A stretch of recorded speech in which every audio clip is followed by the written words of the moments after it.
Bienvenue dans ce nouveau numéro de votre émission Le Défi Moteur. Sans plus attendre, démarrons et prenons la route en direction du sommaire. Nous avons testé pour vous le Jetour Dashing, un SUV de la toute nouvelle marque chinoise. Nous vous emmenons ensuite vivre avec nous le Grand Prix de Port-Louis. Et nous terminerons avec un road trip exceptionnel. Des motards mauriciens ont gravi l'Himalaya.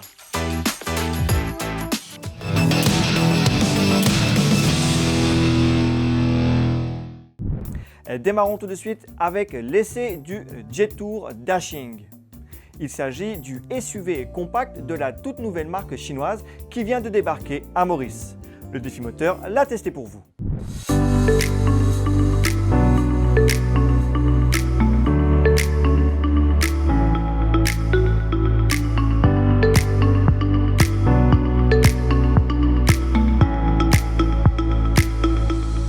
La marque chinoise Jetour a débarqué sur le marché mauricien en grande pompe. Elle propose notamment 3 SUV dont le Dashing. Le Dashing est la version, disons-le, de moyenne gamme, un véhicule qui se veut polyvalent et qui cible notamment les familles. Comme vous pouvez le voir, son design est très affirmé et d'ailleurs je vous propose de vous concentrer sur ce design.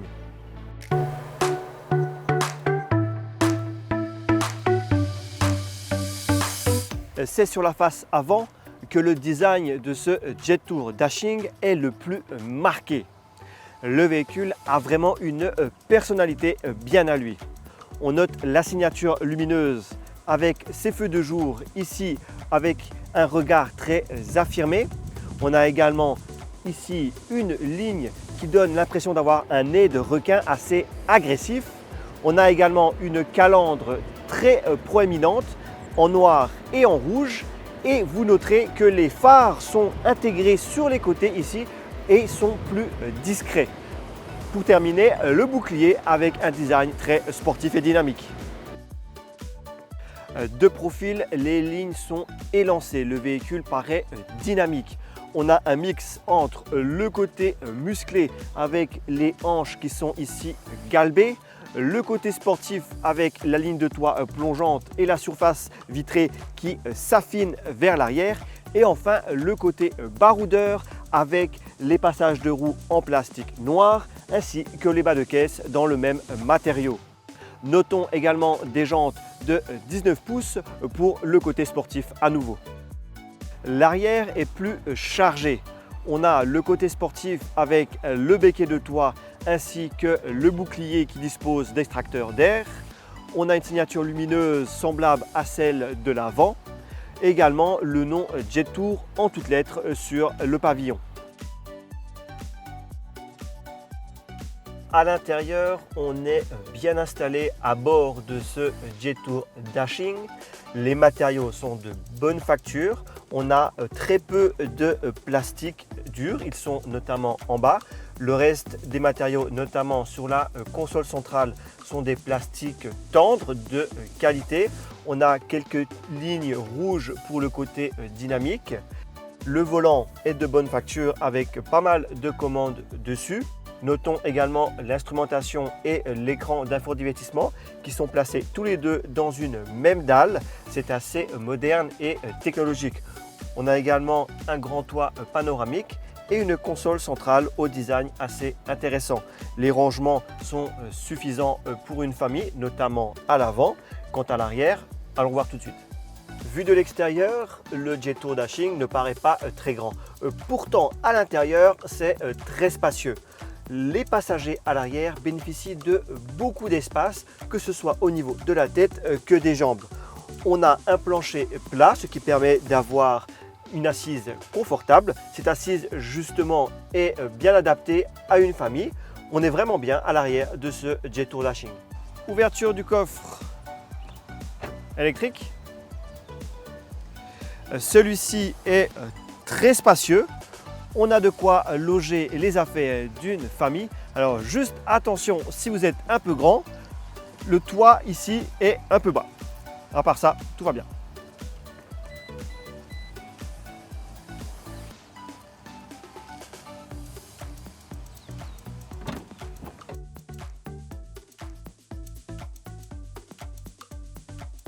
Notre modèle d'essai dispose d'une motorisation de 1500 cc, 100% thermique. Ça se fait de moins en moins, mais il reste encore des véhicules 100% thermiques avec aucune hybridation. Et c'est le cas de ce Jetour Dashing. On a donc un moteur qui est suffisamment coupleux et puissant pour le gabarit, avec 150 chevaux et 230 Nm de couple. Les accélérations et les reprises sont correctes pour un véhicule de cette catégorie. On n'a pas un véhicule sportif, mais néanmoins, si on le passe en mode sport, on a des accélérations qui sont plus franches. Les régimes moteurs montent plus haut dans les tours. Notons que le véhicule dispose que de 2 modes de conduite, éco ou sport. Il faudra donc choisir entre la performance ou l'économie. Pas de mode confort ou normal, ce qui est assez étonnant, mais bon, on se fait au mode éco assez facilement. Notre modèle d'essai dispose d'une boîte de vitesse à 6 rapports automatique. On peut également la passer en mode séquentiel avec soit les palettes au volant, soit à travers le levier de vitesse.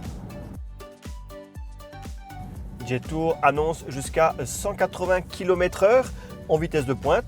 Alors ça peut paraître assez faible, mais c'est largement suffisant pour une conduite normale. Les suspensions de ce SUV sont réglées de façon assez polyvalente. On a pas mal de souplesse pour le confort, mais également suffisamment de rigidité pour une bonne tenue de route. Du coup, en virage, le véhicule, malgré que ce soit un SUV haut perché, ne prend presque pas de roulis. C'est assez étonnant et plutôt bien fait. S'il faut vraiment trouver des défauts à ce Jetour Dashing, on peut citer l'absence des assistants à la conduite qu'on peut trouver chez d'autres véhicules de cette catégorie. Mais bon, on s'y fait et il faut savoir que beaucoup de personnes, beaucoup de conducteurs ne les apprécient pas. Donc au fait, ça reste un bon choix. Le Jetour Dashing annonce les ambitions de la marque chinoise sur le marché mauricien. Le SUV n'est certes pas le plus haut de gamme du catalogue de Jetour, mais il est convaincant. Son design affirmé devrait séduire le plus grand nombre, tout comme la qualité de ses finitions, ainsi que son habitabilité et son confort. Avec un moteur 100% thermique, il cible clairement les adeptes de cette motorisation en voie d'extinction. L'absence de certains équipements qui deviennent communs chez la concurrence est son seul véritable défaut. Néanmoins, là aussi, de nombreux conducteurs vont apprécier ce parti pris. Et cela se reflète sur le prix qui reste ainsi compétitif. Le Jetour Dashing est disponible chez Mobilis à partir d'1 569 000 roupies.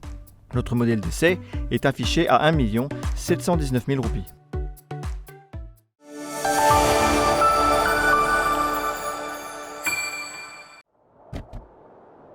There's a world out there waiting to be discovered. With the Jetour Dashing, every road becomes a part of the adventure, designed to take you further where freedom and discovery await. Because adventure isn't just about the destination, it's about the drive.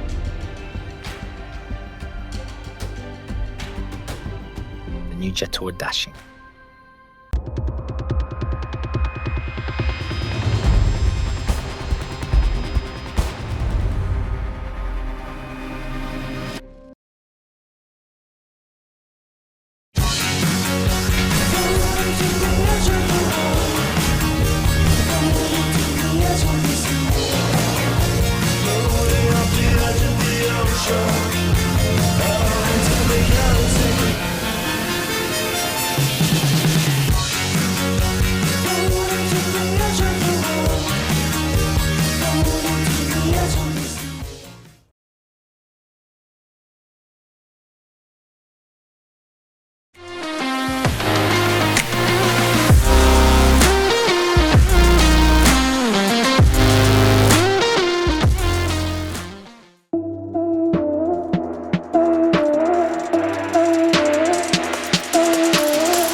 Nous vous emmenons ensuite en direction de la capitale.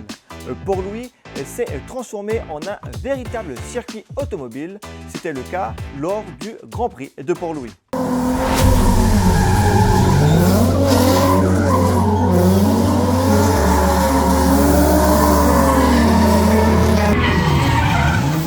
Les rues de Port-Louis se sont transformées en un circuit automobile.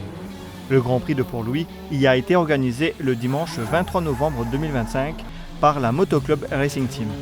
Il s'agit d'une course automobile contre la montre. 4 catégories étaient au programme.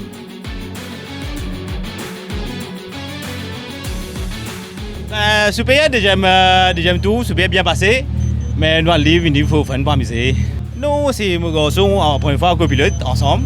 À Neuf-Jordan, mais nous venons pour amuser et puis finir la saison 2025 là, mais elle est bien. Avec pour éclat de barrage. Technique. Et c'est tout bien prendre précaution de la ville là, public, tout ça. Ça qui considère plus sécurité. Ouais.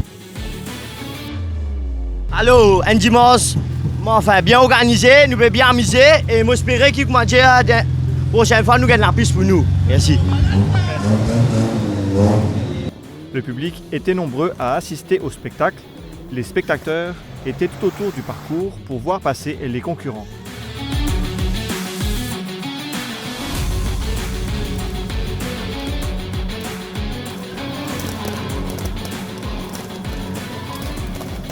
Le Grand Prix de Port-Louis était donc un succès selon les organisateurs.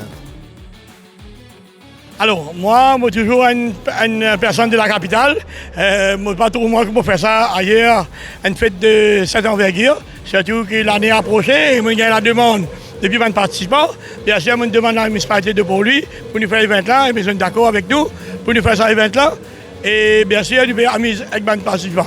Mais sans oublier, mon sponsor principal, Indian Oil, qui est là avec nous. Et aussi, les autres sponsors, je remercie les autres en même temps.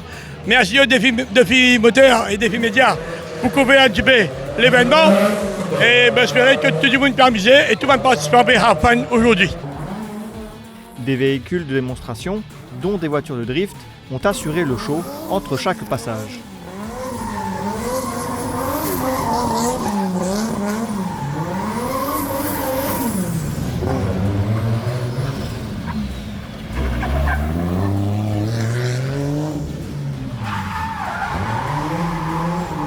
Xavier Lashkar et Anand Singh Baboulal ont confirmé leur statut de favoris en remportant une nouvelle fois l'épreuve.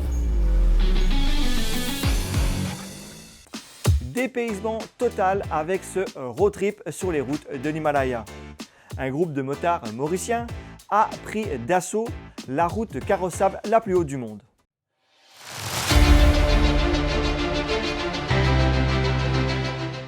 Au Ladakh, sur les hauteurs de l'Himalaya en Inde, 5 motards mauriciens se lancent dans une aventure hors norme, Umlingla, le plus haut col carrossable du monde.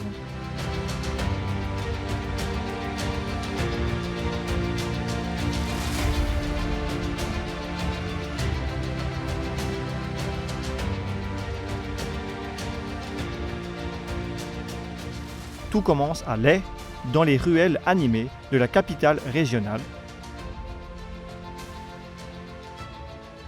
Après un rapide passage par son marché emblématique, direction la route Royal Enfield 450, dune de la Nubra, relief abrupt et paysage lunaire. L'expédition les mène ensuite jusqu'au lac Pangong, l'un des plus hauts lacs d'eau salée au monde.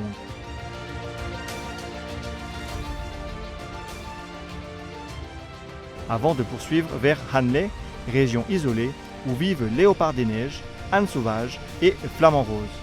Un décor marqué par l'altitude, le froid et des étendues entièrement couvertes de neige.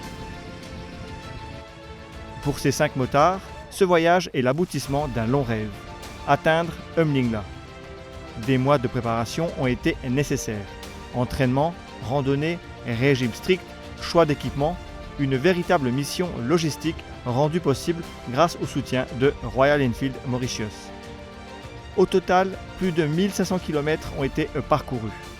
Des zones désertiques, des camps militaires, des pistes cassantes et des routes himalayennes réputées parmi les plus difficiles au monde. Chutes, fatigue, variations extrêmes de température, L'aventure met à l'épreuve les machines et les corps, mais aussi de belles rencontres avec d'autres motards venus des 4 coins du globe. En 5 jours, du 5 au 10 septembre 2025, l'équipe enchaîne environ 300 km par jour. Le quotidien est rythmé par le masala chai du matin, les montées abruptes, le manque d'oxygène et même une visite imprévue à l'hôpital de Diskit. Les nuits se passent au camp militaire où les Jawans offrent parfois quelques douceurs, comme des bonbons ou des tablettes de chocolat. La route les conduit jusqu'à Kardungla, puis vers Warila, avec ses passages enneigés et ses plaques de verglas. Entre grêles, rivières glaciales, prairies verdoyantes et lacs cristallins, le décor change à chaque virage. À Hanley, les soirées se terminent sur les toits à observer la Lune et les anneaux de Saturne à travers un télescope. Dernière étape, le passage de Rezangla, marqué par les 13 piliers en hommage aux soldats de la guerre indo-chinoise. Un défi physique, mécanique et humain, mais surtout une expérience inoubliable au cœur de l'Himalaya.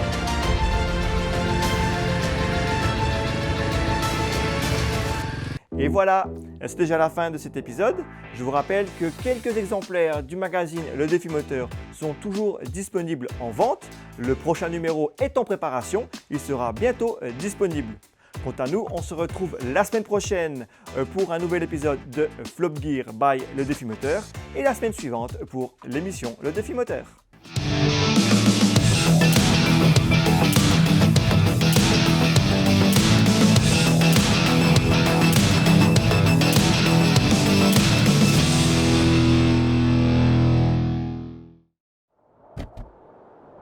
There's a world out there waiting to be discovered.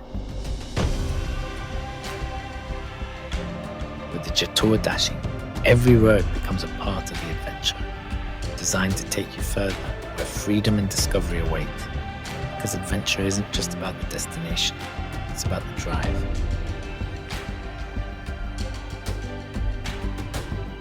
The new Jetour Dashing.